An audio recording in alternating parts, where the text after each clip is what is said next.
Hello, and welcome back to the Book Marketing Tips and Author Success Podcast. This is Penny Sansevieri. And Amy Cornell.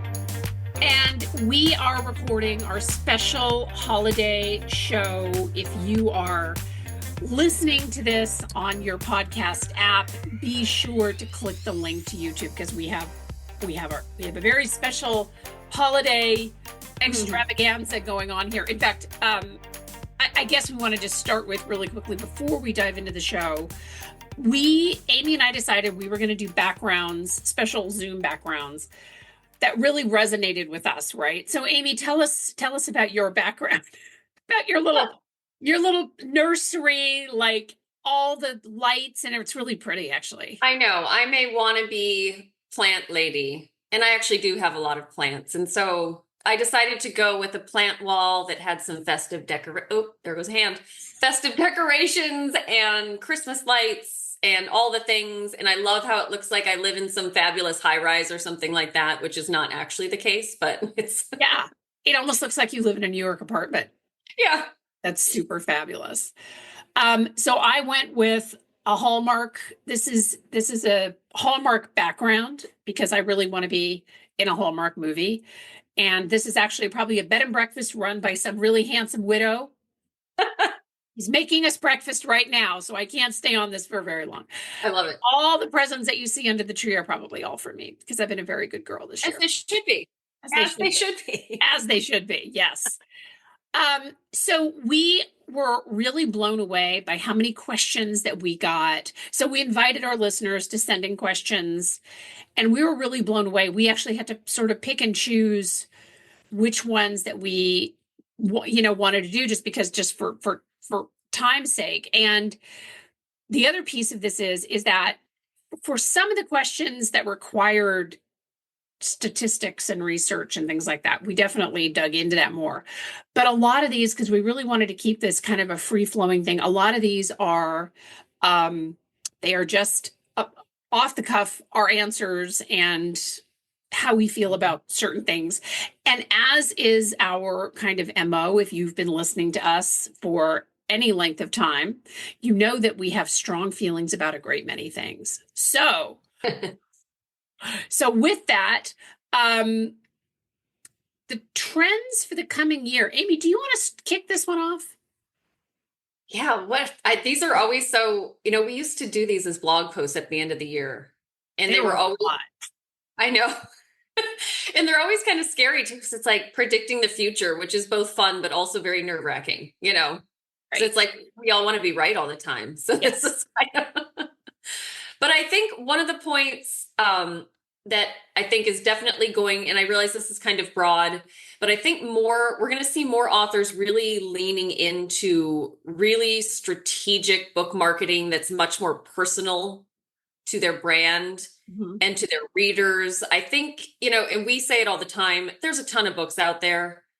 It's very noisy. It's very busy. Anybody that shops on Amazon knows how distracting that can be. So it's really, I think a lot of people are really going to realize that, quality over quantity and going directly to the right people in really thoughtful ways versus just blasting it out there and hoping something sticks against the wall. I really think authors are going to start coming around to understanding the importance of that versus only viewing it as a lot more work and something really scary to start doing.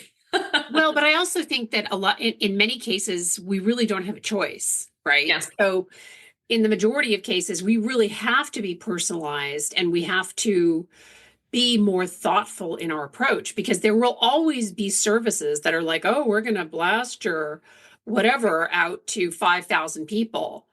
But I just don't know that necessarily works. I talked to an author a couple of weeks ago who got a mailing list for something. I want to say that it was just general bookstores all across the country, and was told when buying that mailing list, just send them an email and send them an email and and they'll just love it. And there was literally no response from that. So I think you're right. I think the whole spray and pray theory, that's going to be something. We saw that this year, but I think we're really going to start to see that in the new year too, for sure. Yeah, it can't be the backbone of what you're doing. I can understand if you're doing a limited time discount or something like that, and you really have something timely to say, a broad approach, getting a lot of attention, giving it a shot. It can be a great supporting strategy, but it can't be what you lean on. No, you're absolutely right. It cannot be what you lean on it either. And I also think that AI, I don't know where this is going to go. I don't know what Amazon's going to do because, Amazon is problematic in and of itself in terms of the AI, but there are just a boatload of books being written by AI. And I think that we've talked about this so many times in our podcast. And in fact, sometimes when we're brainstorming shows, I'm like, haven't we talked about this like 86 times? And in some cases, these conversations kind of happen within the context of the show. Authors have really got to get mega clear on what their genre is. And that's going to come up a few times actually in this show because the questions that we got were really leaned into that too.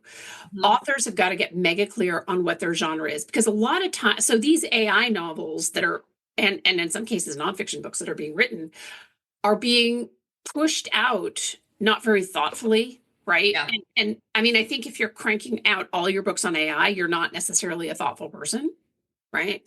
You're a cheater. Sorry, can't believe I said that out loud.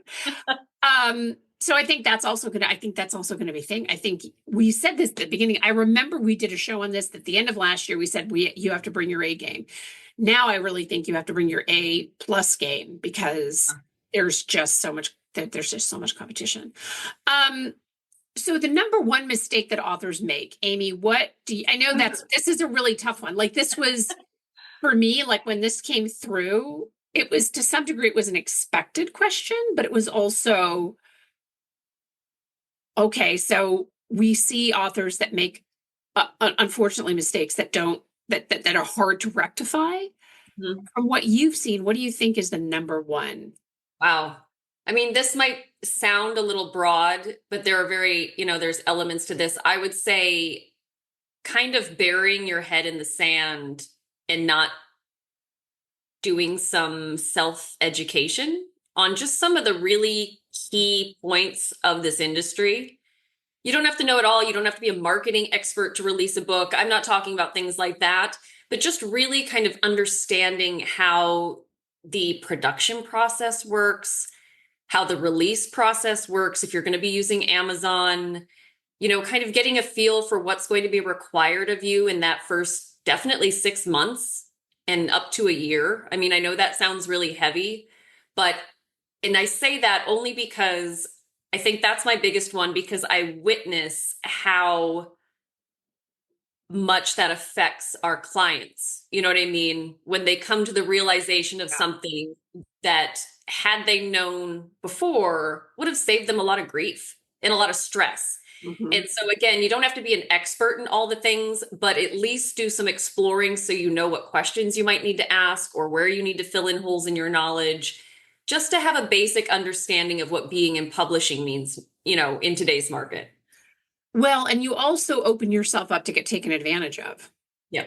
Right. Absolutely. So one of the things I posted actually on Instagram and TikTok, I posted a video and it was literally like I was listening to this this voicemail that I got, and we can go into more of that. Or actually, you can just take a look at take a look at our Instagram or TikTok and listen to it. But I had a few people that actually commented on both of those portals and said, I know authors who would absolutely fall for this. Yeah, absolutely. And I think the more you educate yourself, the less inclined that you are going to be to buy into something, because it was the craziest message. I mean, first off, and it was the craziest proposition, right? And I think the more you educate yourself, the more you're just aware, just raise your awareness, if nothing else, right? Because we really hate seeing authors get taken advantage of. Yes, 100%. And I hate I hate seeing people get stressed over things that it's like once they realize it was preventable, you know what I mean? Because that hurts my heart because we want this experience to be, for the most part, positive. Not that it's not hard, but you know what I mean? We want it to be positive, at least. Yeah, exactly. Those kind of hurdles can be really they can really knock you down. Yeah, for sure. They definitely can do that. Oh, this is funny. This is appropriate that I'm asking this one. What's the craziest question you get when talking to authors? Um, so I'm getting a headache now. I have to show you guys, by the way, I have to show you guys. I should have had it in front of me. So this is my Damn It doll. So we all have one, and every once in a while we just hit it on the On the desk. on the desk. Like, oh my gosh. Mhm. These are hilarious. Hallmark used to sell, which is kind of weird that Hallmark would sell something that was like a Damn It doll. But anyway, yeah. Better to throw that across the room than your computer, right? Right, exactly. Um, read my book and tell me what genre it is. Yeah. And I'm like, really? Like, how do you, but you would be amazed. And I know we've already addressed this in the first one. Yeah. You would be amazed how many people sit down and write a book and have no idea what genre it is. And then, and a lot of times what I'll tell them is I'll say, well, didn't your editor have this conversation with you? Well, Right. no. Well, then you Mhm. probably hired a bad editor because then your editor is probably lame. Sorry. Exactly. But yeah, I would say that's probably, I mean, Amy, do you have a bit more crazier one? But that really, like, read my book and tell me what genre it is. And I'm just like, there's nothing I can do for somebody that doesn't know what their genre is. Like, nothing. Yeah. No, I think that's a good one, especially considering what we do. You know what I mean? Yeah. Like when you it's interesting. I think when we compare ourselves to other industries is when sometimes I think it really hits home. You would never, I mean, you would never walk into a marketing firm and say, I'm going to open a storefront. What should I put in it? And expect the marketing firm to tell you what to Right? what to sell and what products to create and all that Right? stuff. You wouldn't go to a marketing firm for that. So, I mean, that's the closest I can think of off the cuff of somebody with a book coming to us and going, "Can you read it and tell me who my audience is?" It's like, well, I know. I mean, I know. It is just amazing to me. And look, we try not. I know that people always comment on our reviews. They say they're very honest. So we never want to be rude. We always want to be honest. So we don't mean to offend anybody watching or listening if you don't know what your genre is.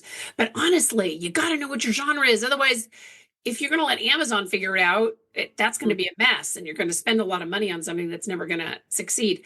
Okay, so listen, this is one that I'm going to let Amy run on this with the statistics on, but I just have to lose my mind for a second on this next one because I have really strong feelings about this. So one of the questions was, and I know I have two screens going on, so I have like the questions up on another one. So I'm not distracted. I'm just trying to figure out what the next question is. How much should I expect to make as an author in today's market? Right. okay. So this isn't an ROI question, really. Like, I get that authors want to know what ROI is. This was actually, so this author, in context of this question, mentioned that this was a survey that they had seen online, and it was an author survey. And every year, a couple times a year, I think, author earnings comes out. I hate the author earnings reports because honestly, nobody ever comes away from that feeling good about themselves, right? Yeah. I mean, well, this author's making $20,000 a month, and I'm just here I made $50 last week. Like, what am I even doing in business? I find it very discouraging. The other reason that I find when authors talk about what they earn, I mean, look, I want all authors to make like lots and lots of money, unless you've written a really awful book, in which case then you need to go back to the drawing board because there's no way that you're going to make a lot of money with that. But one of the things that these earnings reports are missing is context, right? So the author that's making $20,000 a month, just as an example, maybe got a deal for a Hallmark movie, right? You never know. There are so many variables in author earnings. So anyway, I will shut up now and let Amy run with the more intelligent statistics. So I'm not continuing to run my mouth. But honestly, it's like, why don't even know that it's necessarily interesting because, again, like if I look in nonfiction and I think about, I don't know, Guy Kawasaki's nonfiction books, he's making way more than I am, and that's to be expected. The guy Right. gets like whatever, $50,000 to walk up on stage. There are too many variables for author earnings reports to have any kind of, in my opinion, meaningful significance. I'm done. Amy, why don't you run with the actual non-venting statistics because No, but you completely have a point because I actually had this conversation with an author that reached out to us recently, and it's not an uncommon question. How much can I expect to make? How much can I expect to make?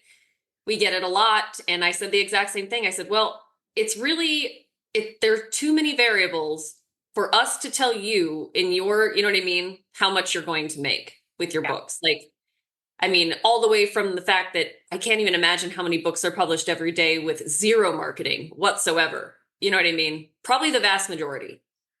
I would say, yeah, given the fact that there's a book published every 8 seconds in this country, I would say that the vast majority. I will say that an author can, and then I'll turn it over to you for your, because I don't want to do my usual and walk all over the conversation, but I will say that if you check the right boxes as you are producing your book, so you produce a good book, you're in a you're in a genre, you know what your genre is, you're writing something that people want to read. Those are all points in your favor, and you're going to earn a lot more than the author who just had an idea for a book and didn't really sort of flesh it out. Does that make sense? Sure. Yeah. Absolutely. And again, one more thing before I read these statistics. Can you tell we're like, Here we go. We well, have strong feelings about this, right? I know. And part of me is also like, I want to delay this because, or soften the blow with these. But it's amazing too, from wherever they got, here's the statistics that were from this particular, survey. So one that already says that this is a limited, you know what I mean? But at the same time, if the majority of the people in this survey are just starting out in their career, that's going to be very different as well. Those same people right now that are reporting they're only making, they're making less than $100 a month. If they were polled 5 years from now and they've got 5 to 10 more books under their belt, not to scare anybody on, your book schedule, but still, it would make a very big difference if they're doing all the right things. What they're making now versus what they can make in 5 years if they keep marketing and keep at it and keep releasing books would be very different. But okay, so here's the stats from this particular survey. 46% of authors earn $100 or less. The majority, 54%, are earning over $100 a month. But then I love these ranges too, right, Penny? Because to me, these ranges make a big difference. Like, these are like grocery money versus like, ooh, weekend vacation money, Right. So authors in the $251 to $1,000 range make up 17% of the respondents, while the highest income bracket that they were recording, and this kills me, $2,501 to over $20,000. I love how that is all one earning bracket. Weird. That's so weird. That was also 17% of respondents. So, I mean, take with that what you will, but if you're going into this, as Penny's already alluded to, super concerned about how much you're going to make and how quickly, there's just a lot of things you need to be focused on doing right before that can really be something that you're zeroed in on, Yeah. And I think that leads us to the next question. We actually got a lot of the sales ones from you guys, and we totally get it. Like, the sales are important. And here's the thing, like, okay, and then I really will be done with this venting, but nobody gets into this wanting to just throw a book out there and not make any money. Like, we get it. But I think that, authors are often told that they shouldn't focus on sales, right? And we say this a lot. I know we say this a lot in the podcast. Like, I get it. But this one author said, what's really realistic, right? I don't want to go broke just trying to be an author. I mean, Amy, do you want to take this one since we're already on the roll of? I know, right? And it's true. We know, and we've, these two questions, we put them together on purpose because there is a lot of overlap. But we, like we said, we understand you're not doing this as a charity. You're spending a lot of time, a lot of effort. And Yes. if you're marketing, if you're having a good editor, a decent cover. You know what I mean? All those things are not free. Like we completely understand that. But, and we've done shows on this before too, we understand that you know, the goal is to make money, but there are a lot of things that need to happen correctly and in the right order for that to be for that to be your main focus. You know, like you really have to have the ball rolling. We're talking that the upper level bracket previously before you can start. Your focus is on your earnings for each month. Like, are your earnings up to what you usually make? I mean, that is what is that, Penny? Less than 1% of authors are in that position to where their main focus can actually be on their consistent earnings versus all the other things that come into play to get to that point. Right, exactly. And I don't know, I mean, we're going to try to get through as many of these questions as we can, but that is also in here too, in terms of, you know, how many books do you need to write to really start to make a living, which is always the $1 million question too. Right, exactly. But some of the statistics that you have in here are amazing. I don't know where you found those, but they're great. I know 42% said I want to make money. You know, obviously financial drive. Roughly 19%. I want my story to be told. So that's, I mean, and we get a lot of those clients as well, actually, that say like, I just really want to get this out there because I've had experiences that I think other people can benefit from, you know. Almost 17% said writing is a hobby that I enjoy. We actually get a lot of those authors too. You know, a lot of times it'll be somebody that's like, you know what, I actually started this book a decade ago and I finally, and I just want to do it to say that I did it, you know, and I'd like a few people to read it. You know, it's like, okay, we love that bar. We can hit that bar. No problem. Yeah. Yeah. Let's see. A little under 15% say they want to become well-known. So that's interesting. That is definitely, we get, you know, I guess we get all of these. I keep saying that now that I realize. But yeah, we definitely get authors. I would say this is more common with our nonfiction authors that really want something above and beyond just being an author, you know, the recognition. It's not always completely tied to the book as it, you know, on its own. It's more of the professional status to some degree in what that book can help them get to. And then actually, almost 7% said other, you know, it's like, now I want to know what those other ones I know, right? Now I want to know what those, know what those others are. What is the other motivation? If you're watching, listening, and one of these doesn't apply to you and you're the other, please let us know what that is. Yeah, now we really want to know what the other is. That's amazing. But I think that I think at the end of the day, even if you have been sitting on a book for 25 years and you finally decided to finish it, or if you just want to help somebody else who is in a situation like you were in and write a book about that. At the end of the day, we do want our books to succeed. And that is always a driving factor. I think that not the reason that we say don't focus on sales is because that the sales are, it's not that you're not going to make a lot of money the first year that your book is out. Some authors do extremely well. But focusing on the actions that get you more readers, focusing on the things that helped put those breadcrumbs out there to get more people to your Amazon page, focusing on the strategies to get your book out into more places. And as I just said, in front of more people, those are the things that are going to start to add, you know, something to your bank account at the end of the day. So that's kind of what you've got to focus on.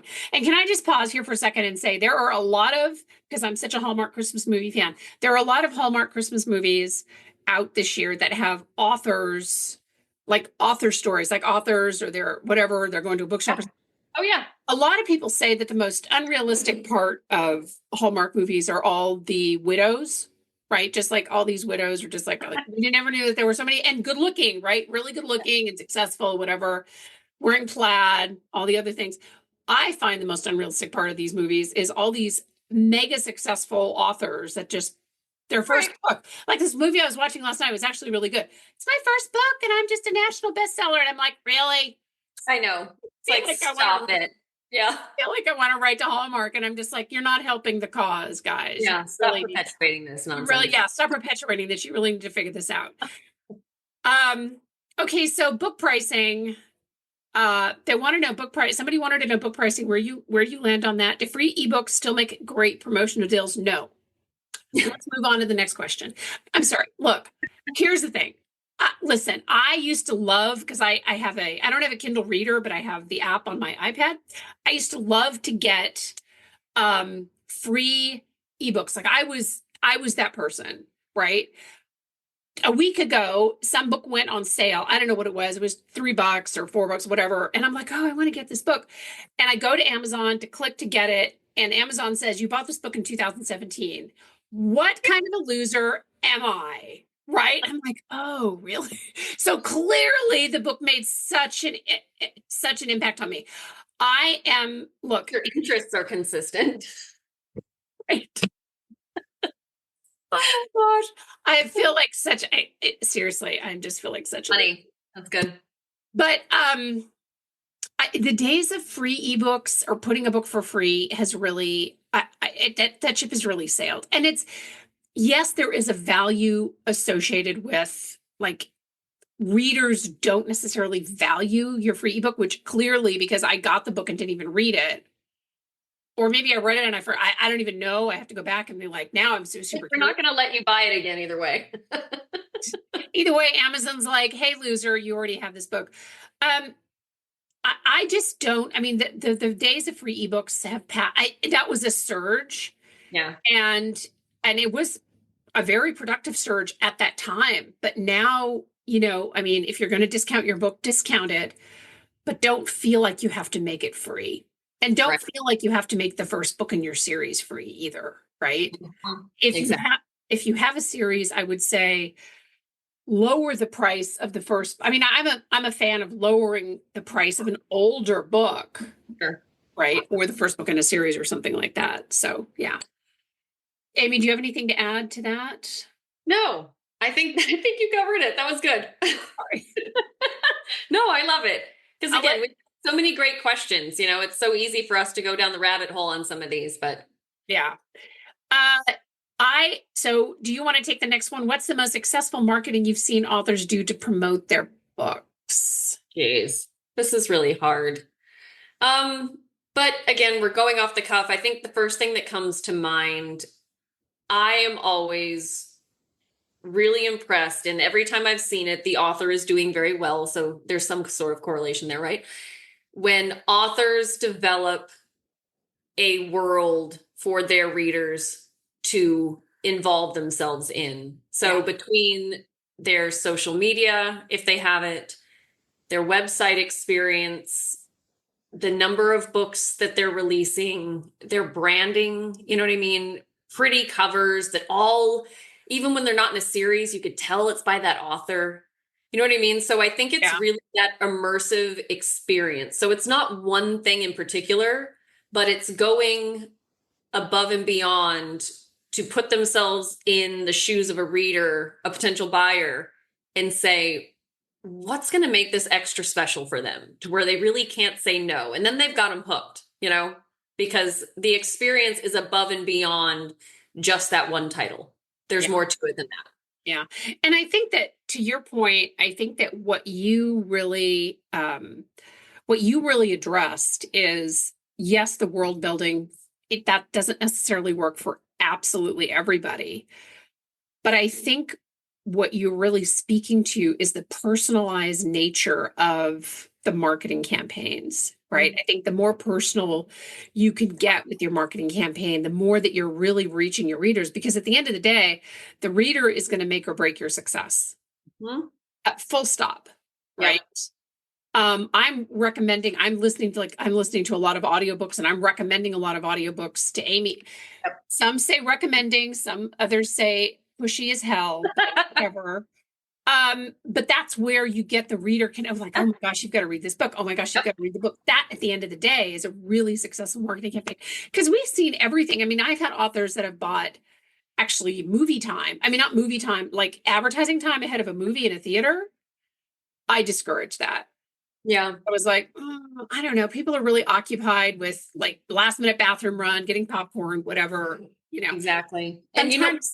Go ahead. No, I was going to say, to your point, we had a client recently, and when you said, with the world building part, And then you mentioned the personalization. We had worked with a client recently that he had a self-help book. I mean, I know that's a general term, but on his website, he had free meditation downloads Yeah. that you could get. He had it was just amazing. He had so much, and it wasn't excessive. I mean, I would say honestly, he had just the right amount of free supporting content and extra components that just really made the experience for with his brand so much stronger. You know what I mean? He was more than just the book, and I was really impressed. It was really cool. Yeah. Yeah, that is I love that so much because then you become this hub for your reader, which I think Yep. is always, is always a good way to keep them and to introduce new product to them. Yep. Do you want to read the next one? Yeah. Do you think authors who have multiple books do better than authors who don't? So I would say, and I know Amy also has strong feelings about this, as we do about many things. I would say yes and no. So typically, like, and this is a really tough question to answer. So we've had authors who say, I'm going to publish one book and see what happens. Mhm. That's always a scary proposition to me. Right. Um, I'm the multi-book author, if you have a focused brand, tends to do better because now you have multiple, let's call them pathways, right? So multiple Yep. books on Amazon, you have multiple pathways bringing the reader to you. And it doesn't necessarily mean that you have to write in a series. I'm just saying, because I don't write in a series, uh, multiple books out there that they can, where they can encounter you and be like, oh my gosh, this author has more books. I mean, Amy, what are your thoughts? Yeah. I mean, I think to your point, there's a sweet spot. I think more books is definitely better if you're thoughtfully releasing them, if you're promoting them effectively, if you're optimizing them on Amazon as they come out, not letting them flail for a few years before going back and giving them the attention they deserve. Because we've seen that plenty of times, Penny, where people will just pump out books and not do anything with them. And that almost, I mean, I would say very candidly, that starts to work against you because then somebody that goes to your Amazon page and is looking at your author, like looking at your full backlist, there are no reviews for these books. You know what I mean? There's nothing particularly 100%. special about these books. There's no, you know what I mean? So you can always tell when an author has been so focused on producing books that they haven't been doing their branding and marketing. And it's really hard to come back from that.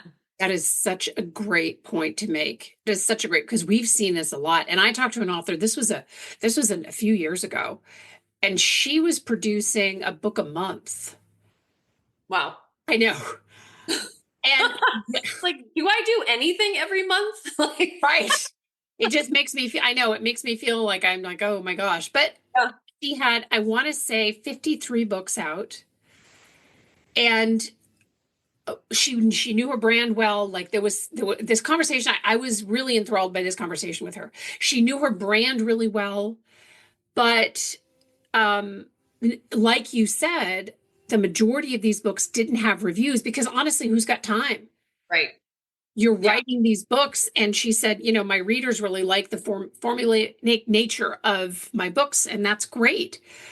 But the problem with that is that now you have this segment of readers that are your fans, but I would imagine it's going to be hard for you to reach outside of that because the other readers who are unfamiliar with you are going to look at your books and be like, oh, this book only has one Right. review or two. Yeah, it's I'm, it's a slippery yeah. slope. I'm always suspect of that too. Not that I believe people are lying, but when authors say, like, my Now we readers, get to the real part of the show, people. well, when we get emails where the individual is like, oh, my readers love my books. I think I can really go somewhere with this, my readers that. I've got great reviews. And I go to Amazon and there's no reviews. I go to their website, there's either no website or no reviews. Like, I'm like, where are these magical reviews appearing? Like, I want to see them. Like, I want to, because I mean, I think we've discussed this in the past, though. When authors reach out to us, if the book is already out, I want to look at the book and I want to look at the book through the eyes of a potential buyer. You know what I mean? When my first impression with a book, if, somebody reaches out to us and it's already out, I want to see what shoppers are seeing, what potential readers are seeing. And that's usually my first, like, okay, what is my assessment based on the fact that if I am a shopper or a reader or a fan of this genre, what am I going to think? When I see this book. Yeah, exactly. And so when we get emails that say, they go on and on about how much their readers love their book and all these great reviews they're getting, and then there's no evidence. I want to see the receipts. Like, I want to see the receipts. I talked to somebody, this is a few years ago, and he said that, because I asked him, it was the same situation, right? Yeah. Where are these magical, mystical reviews? And he said the reviews are just things that people told him, and they're all in his head. Oh, yes.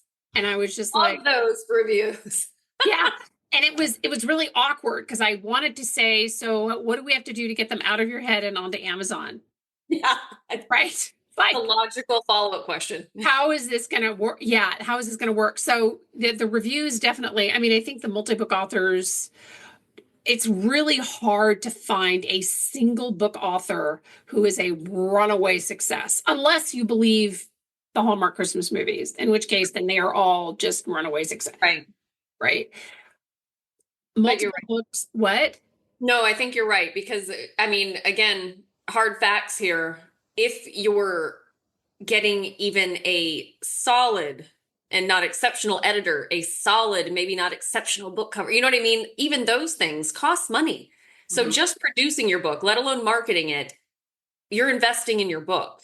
And to put it just on that one book to make back even what you spent in production that's a big ask. That's pretty risky, Yeah, exactly. Yeah, there's a lot more that goes into it. But here's the other thing though too, and this wasn't, I don't think this was on one of the questions, but if you write multiple books and you have different pen names and you write in different genres, remember that those are all independent businesses. Yeah. Right. So if you have a children's book and then you have, let's say, a nonfiction book or a romance novel or whatever, those are different businesses and those required a different set of goals and strategies and all this other. So just putting that out there. Yep. What do you think about authors wanting to do direct sales? Is that a good idea? So we're starting to hear a lot more about direct sales. I mean, I get that Amazon's the company that everybody loves to hate. I don't necessarily think that direct sales are a bad idea. And Amy, I'd love to get your take on this too, but just to clarify for people listening, direct sales, do you think they mean website, book events? Oh, sorry. Yeah, I probably should have just dived. No, I'm glad that you stopped me on that. So direct sales means selling books off of your website. Got it. Okay. Right. I would say that it's definitely doable. It's doable, but I think that you have to ask yourself. So this is in some cases, authors just legitimately want to sell books off their website. And a lot of times, like the meditation guy that you talked about, they're also selling additional product. So it makes sense to drive more people to their website. In other cases, they're just authors who hate Amazon. And look, I get it, right? Sometimes Amazon does stuff and you're just like, Amazon hates me. We take it. I've had that happen. We take it very personally. But direct sales takes time, and we should maybe do a separate show on this in the new year. Direct sales takes time. I don't think it's a bad idea. I don't know that it's necessarily a trend, but direct sales so you have to have a mailing list of readers who are willing to buy from you as opposed to buying from a trusted, reliable source where they don't have to pay shipping. And you would be amazed how Amazon has trained us all to avoid shipping costs. I mean, Amy, you've seen that too, right? Where people are like, well, if you just spend $5 more, then you can have free shipping. But the key is there's nothing for $5. You have to spend $10 more to get free shipping. We will do it to avoid a $3 shipping charge. That's the craziest thing. Not wild. Yeah, it's very true though. So do you have anything to add to that? No, I think that makes sense. And also part of it too, I'm thinking like, oh my gosh, I already turn off all the alerts on my phone. I can't even imagine if I was getting alerts that I had to package and ship a book. Like if, I mean, it would be a high quality problem to have, but it's like, whoa, that's another thing too, is the logistics that go behind fulfilling orders and things like that, you know? Right, right, exactly. Because I sell, when I do virtual events, Mhm. I have a special like 2 for 20 book offer, and I have to ship those. And I'm always grateful when I sell them, obviously. But sometimes like I'm packing up 5 sets of books and I'm just like, this is a lot of work. Sorry. Yeah, I don't mean to sound lazy, but I mean, let's face it, it's, it is. It's yeah. so, but no, I agree. It's one of those things, we've had authors, I think if you want to dip your toe in, like we've recommended this before and we've seen it done where you do a special edition or a signed book that's a promo, you know what I mean? So maybe dip your toe in with a special promotion or something like that, just to get a feel for what it takes to really fulfill book orders and things to your website. And if you're Yeah. naturally awesome at it, then go for it. Yeah, exactly. Exactly. So we're very cautious, aware of the fact that y'all like us to keep our shows a little bit Yeah. short. Um, we're at the 40-minute mark. Should we take one more? I know, isn't that crazy? Crazy. Yeah. Like, how did we get, because this is so fun. Actually, Amy and I we could talk for 2 hours. Just not that No, anybody can continue to we, listen, but we should have done an intermission with some like great Christmas jazzy music or something so people could go to the bathroom. I know. Here's your mini break from us if you need it. Here's your right, exactly. Here's your mini break.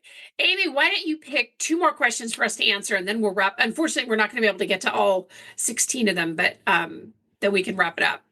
Oh my gosh, this is I know so the pressure.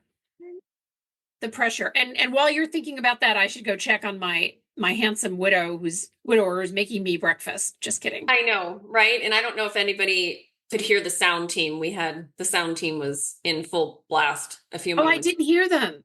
Oh, good. That's I better. didn't hear them. It would be great to see them, but I didn't hear them. Yeah, I locked them out. They're in their office. Let's put it. In their office. That's Maybe so that sounds more authentic. so funny. Okay, I mean, I think we get this one a lot, and I don't know if our answer will be particularly exciting, but I think it needs to be said. What's the best time of year to release a book, Penny? And actually, you know what? I do get that question a lot, and that's a great question. And the answer is there isn't one. Now, It's the flip side of this is that you have to. So if you have a book that, let's say, that aligns with tax season, or you have a book that aligns with Valentine's Day or whatever, ideally you want to launch around that time. But don't expect to launch a book on so a Valentine's related book, relationship, whatever, on Valentine's Day and expect it just to be this major success, because I remember specifically, we did a show on this. By the time Valentine's Day hits, the world is done with Valentine's Day. Yeah. It's the same thing with Christmas, unfortunately. Like Amy and I both, we're Christmas crazy. We just would like Christmas to last for months and months. But once December 25th hits, it's over, right? So keep that in mind, that I think there is, but if you have a book that's not tethered to anything in particular, release it when it feels right to you. If you have a book that's a summer read, you better make sure that it comes out before the summer. Just saying. Right. So. Yeah, I think that's a very good point. Instead of it, because we see this a lot, instead of getting fixated on a very specific date, because that's dangerous, one, in terms of timing, because crazy things happen in publishing all the time. And once you get married to a date, your world's going to fall apart when it doesn't work out. Yeah. And then you're not focused on the right things. You're just focused on the date.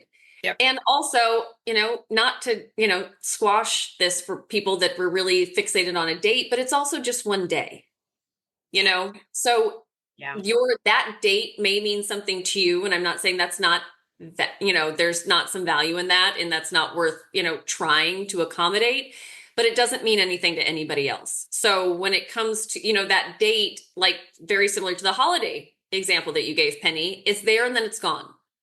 right. But there's a lot more to do for your book beyond that one date. So I think you made a very good point. If you have something you can tie it to, whether it's a season or a holiday or anything like that, planning to release the book ahead of that so you can take advantage of the buildup to that season, that holiday, versus the actual holiday or season on top of it makes a lot more sense. The buildup, yeah. Yeah, there's a reason that you hear the term Christmas in July because, and it, it's an old-ish marketing term, but um, many retailers subscribe to that. If you want to get ready for Christmas, you'd better start your marketing in July. Yeah. Full stop, you know. 100%. Yeah. And I would say the only other consideration is be careful about really busy times of year, just depending on your book, releasing too close to the holidays, unless you have a plan to keep hitting it hard after the holidays are over, but if you've got a finite amount of time to dedicate to your book marketing and your book has nothing to do with, it wouldn't be a Christmas gift, it really doesn't align with the holidays, releasing it near the holidays and expecting to get anybody's attention, that's going to be tough. Yeah. Yeah. So you can release that time of year, but you got to be prepared to see it through into early the next year as well, and to revisit some of your strategies just to make sure that you didn't get lost in the shuffle. And then there's other considerations to make too. I mean, there's nothing hard and fast, but if you do have the choice, I know fall can be very busy. If your demographic is likely to be parents, especially moms, fall is very busy. Back to school is very busy. So unless your book makes sense for helping them in some way while they're extremely busy, that is also can be a tricky time of year to demand attention for your book. Yeah. When everybody's, you know what I mean? So considerations like that. And I think if you're really serious about it, this is my one shameless plug. It doesn't hurt to chat with somebody in the industry, do some coaching, do some consulting, let them know what your book is about, and get some ideas of when may be better for you than others. There's no hard and fast rules, but there's definitely considerations to be made. Well, and we have, and again, not to be this shameless plug, but we have a mentorship. We've entered that part of it. I love it. I know. We're in the shameless plug part of the show. We're in the shameless plug. Yay! Yeah, yes. And that's part of the reason why we developed it, because of questions like this and questions that we were getting from authors about release time, which is a very valid consideration and concern.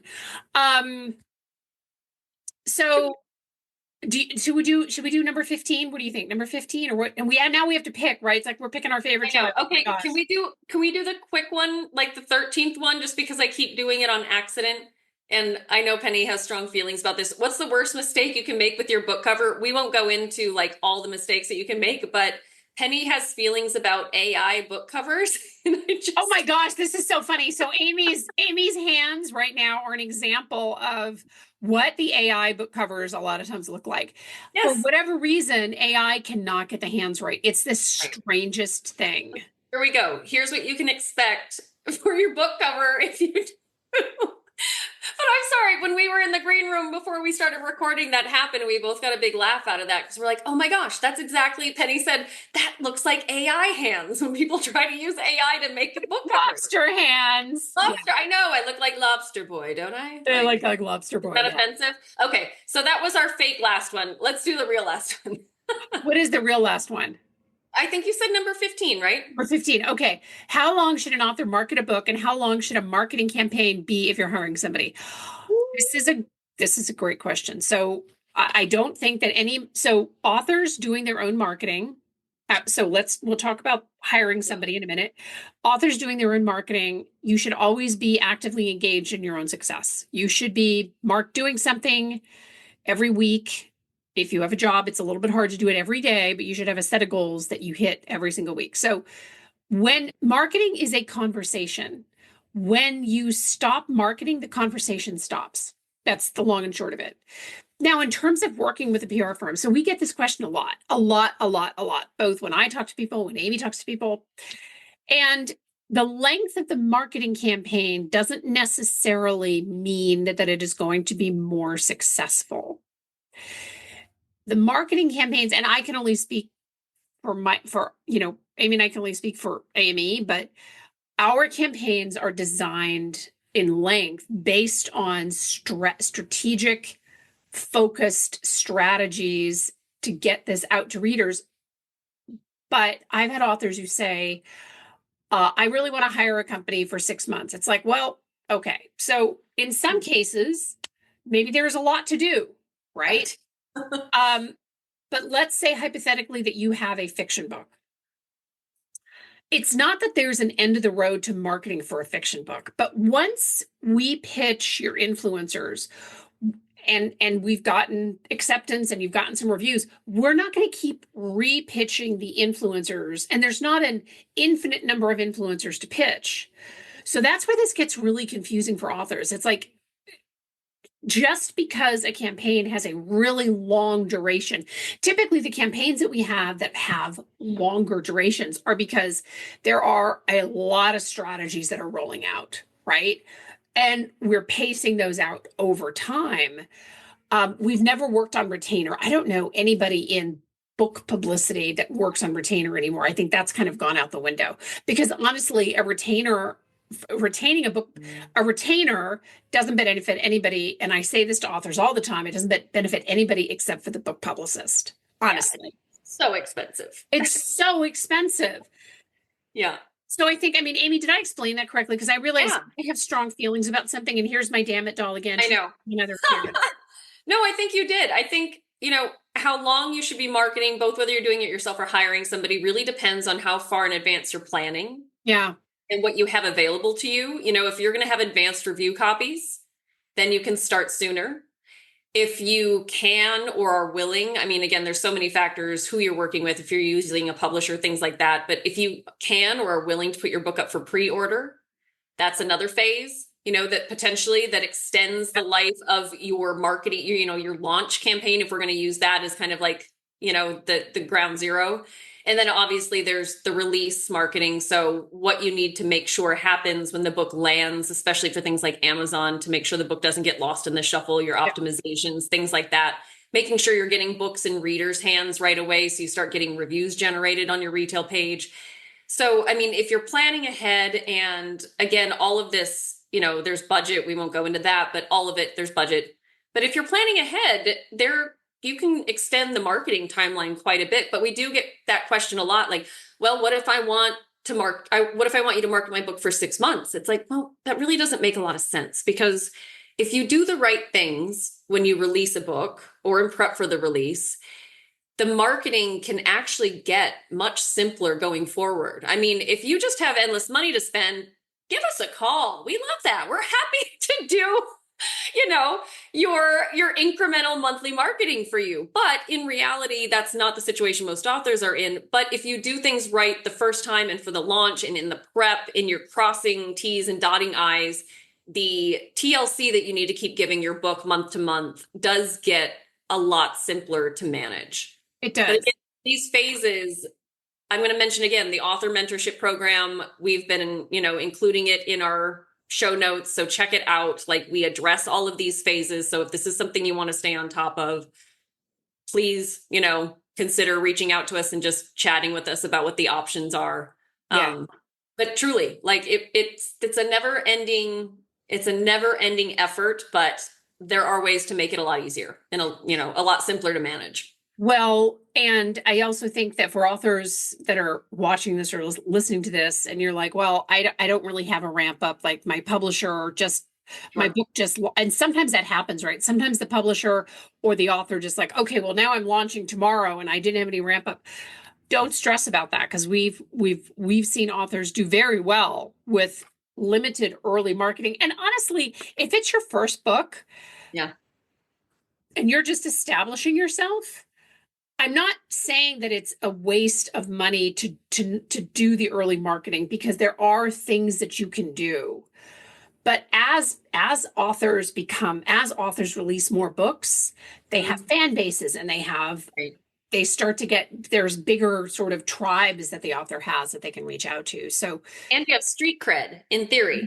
You have street cred. If things went well with your previous books, doing the early marketing with advanced copies, and if somebody gets offered the book and they go, well, let's check this person out. Oh, they've released before. Oh, their reviews are pretty good. Okay, I'm interested.